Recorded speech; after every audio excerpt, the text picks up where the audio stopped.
When individuals come for me for counsel, they are typically struggling with what I call the anxious-avoidant trap.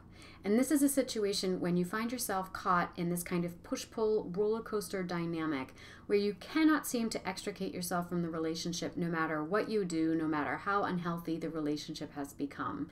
And you have fallen into what's called the anxious-avoidant trap because typically it means that while one partner is embodying anxious, more clingy, reaching for connecty kind of tendencies, the other partner tends to feel kind of smothered and suffocated and always wants to put distance between themselves and their partner. Now, this kind of addictive relationship, and I don't mean that figuratively, I mean that quite literally, there are several chemicals involved when you find yourself caught in a relationship like this that we will talk about in the remainder of this 5-part video series. But when you find yourself caught in an addictive relationship like this, it's because your attachment hunger has been stimulated.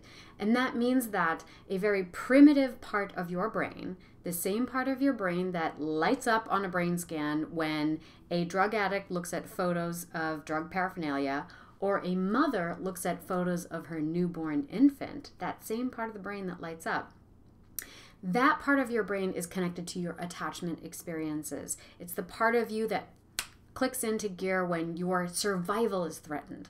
So that part of your brain has decided that this specific person is essential to your very survival. Now, when that happens, it typically plays out in one of two conditions. Now, the first condition is that one person is always playing the role of the cat, right, the chaser, and the other person is always playing the role of the mouse or the runner. And so they're always chasing, one is always chasing and one is always running. Okay, maybe the one leaves little breadcrumbs for the cat to follow, but that always tends to be the dynamic. Now, the second condition is when there's a push-pull dynamic.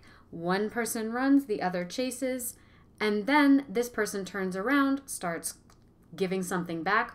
All of a sudden, the cat turns into the mouse and they start to run away. And it goes back and forth like this. I call it a push-pull relationship. You might think of it also as kind of a roller coaster dynamic.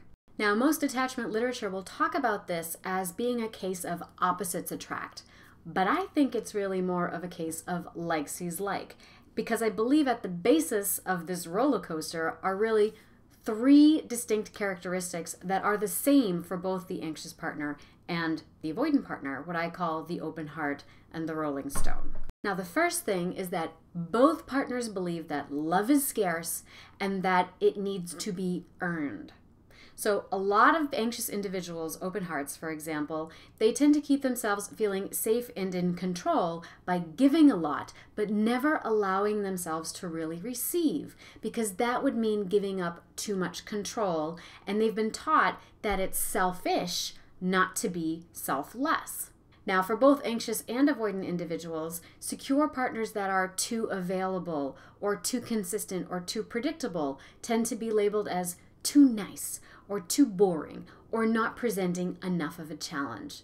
These people are looking for someone with an edge to them, meaning that they want someone who's going to make them earn their love and respect. And so they don't value any of the love they receive unless they've suffered enough for it. And why is that so sexy? Well, again, because otherwise they're not going to feel worthy of that love. They want to have to work for it. They want to suffer for it, because if they haven't suffered for it, they don't believe they've earned it. And that's because at the basis of this is a belief that they're not lovable just as they are. The chaser chases because they think they need to earn love, and the runner runs because they think they don't deserve love, and both of them are looking to each other to somehow prove them wrong, but it's an impossible scenario because the more love each partner gives, the less worthy they both feel of it, and then just around and around and around we go. Now, the second thing is that both partners tend to avoid emotional responsibility. And I would just add to that that it's usually not on purpose. It's usually because that's how they have been trained to believe you seek and find happiness. Now, the anxious partner or the open-hearted partner will tend to connect to, reflect upon, contain, analyze, and organize the deep, emotional yearnings and desires of the rolling stone or the avoidant partner, because the rolling stone or the avoidant partner just won't allow themselves to feel that because they've got too much conflict around it. And so the open heart willingly and in fact wantingly takes that on and takes it in because they usually see this as the potential in their partner. In essence, this may be a way in which avoidant partners avoid taking responsibility for their own emotions and feeling states because they kind of psychically just hand it over to a partner who is just all too willing to just take it in and hold it and receive it for them. But then what happens is now that partner is embodying, symbolizing, holding all the things that they have spent a lot of time rejecting within themselves, and so inevitably it is going to lead to a rejection of them too. Because deep down, to remain in partnership with this person would mean to get in touch with those things that they fear, which is a state of being too weak or too vulnerable. Now, at the same time, while all of this is going on, the avoidant partner is actually fulfilling the prophecies of the open heart or the anxious individual. These are prophecies in which the only way that you can receive love or experience love is through a state of victimhood or martyrdom. I give and I give and I give, and yet this is what I get back.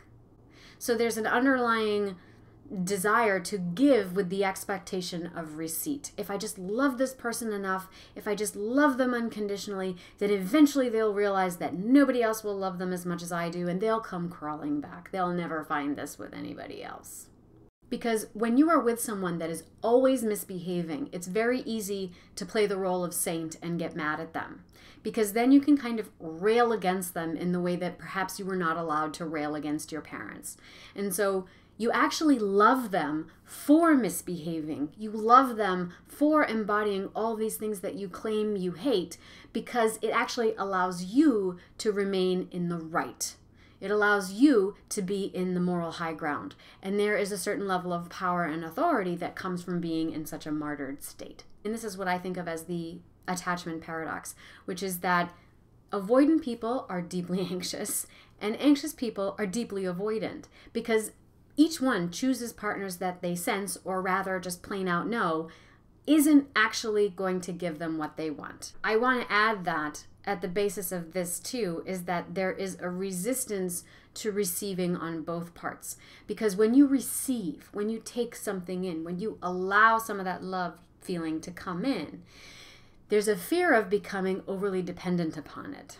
Okay, there's a fear of losing your sense of self. There's a fear of that being taken away. And so it's almost like window shopping. Like, why would you do that? I don't want to see something or receive something that I know could be taken away and that in my experience has always been taken away. So I'm going to avoid this. I'm going to avoid that real soul deep pain by just hanging out on this level where it's just a pain that I know and that's tolerable for me. Just to put some real life examples to this. From open hearts, I have often heard expressions like, sometimes I want this closeness so bad, but deep down I worry that if I got it, I would become so completely lost and dependent. Who I am or whatever I am would just disappear. Or I worry that if I finally got what I wanted, I would become bored, or I would become the withholding one. And that seems kind of cruel, and you know what? I would rather play the role of victim than to hurt somebody else. Or if I was with someone that actually wanted to look closely enough at who I am, I'd be terrified that they wouldn't like what they found.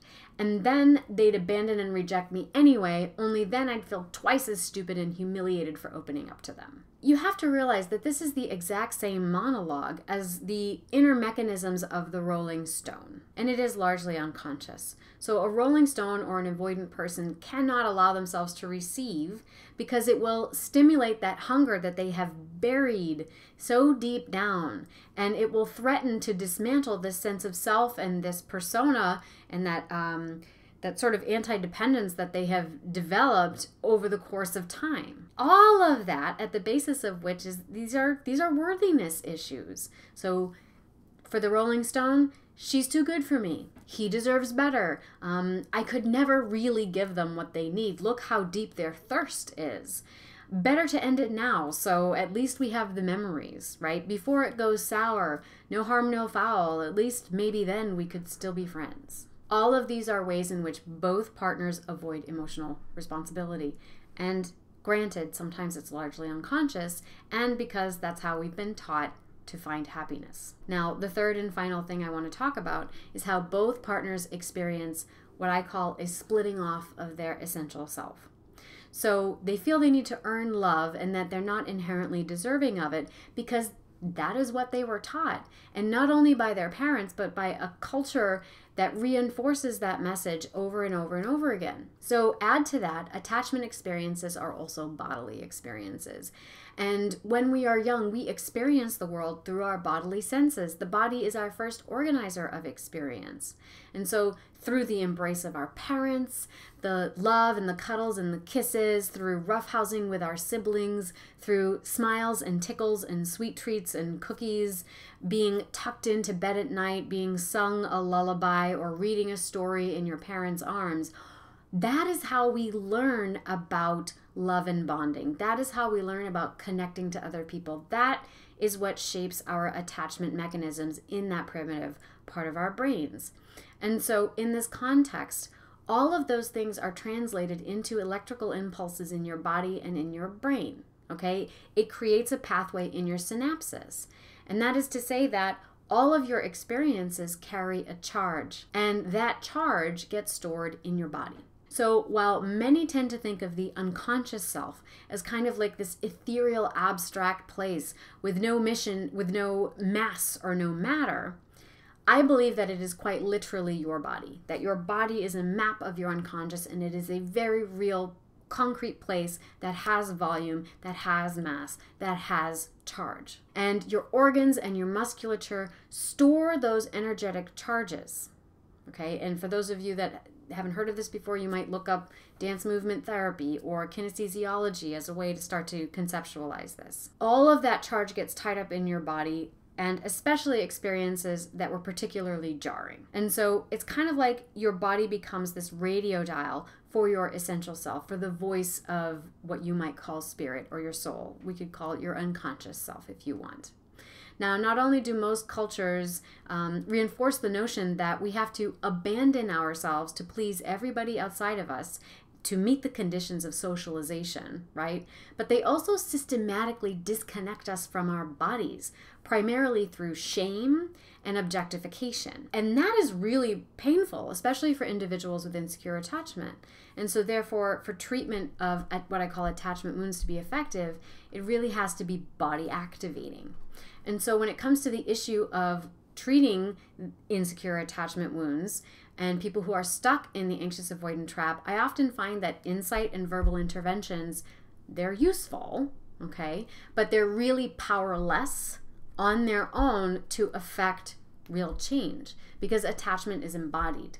So oftentimes I get the question, I know what my problems are. I've read 1,000 self-help and textbooks on the subject, but why don't I feel any differently? Why do I keep attracting the same kind of partners over and over and over again? Why am I not aroused by my sweet, caring partner who's just everything that I thought I wanted? These really are not new questions. Neuroscientists and psychodynamic theorists and practitioners have been exploring them for years. Neuroscientists sum it up quite succinctly. Neurons that fire together wire together. Whereas psychotherapists might be a little bit more poetic about it. We do these things because we are reliving in the hopes of revising old wounds. But the question that I ask is, what part of us hopes? And so if you stick with us for the remaining 4 videos of this 5-part video series, we're going to explore that a lot more. And if you're interested in exploring more of the spiritual dimensions of this, I also recommend you check out my playlist on attachment and spirituality. Additionally, check out the links in the captions below this video for opportunities to learn more about this online with my online courses, and make sure you're subscribed so you don't miss any upcoming videos or live Q&As on these subjects.